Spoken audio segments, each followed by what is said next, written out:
Hello, my name is Ben. At school, my class is learning about winter counts. They are very interesting. They kind of remind me of my history book back at school. My history book has stories written about things that happened a long time ago, in the past. Like a history book or timeline, a winter count tells a history. It is the history of a family group called the Teospaye. The Teospaye were family groups who were part of a larger group called the Ocheti Shakun that lived in an area called the Midwest. The Lone Dog winter count is one of my favorite because it is drawn on a buffalo hide.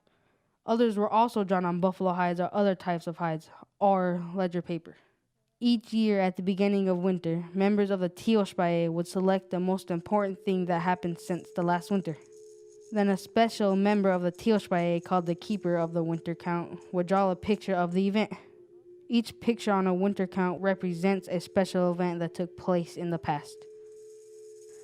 The keeper of the winter count was also the oral historian. My teacher said the keeper also had the job of telling the story or history of each picture drawn on the count. The Ocheti Shakowin did not write things down on paper. They had an oral tradition in which the history was passed from generation to generation by telling stories. One of my favorite pictures on Lone Dog's winter count took place in 1833. There was a very large meteor shower in which it looked like the stars were falling out of the sky. That is so cool.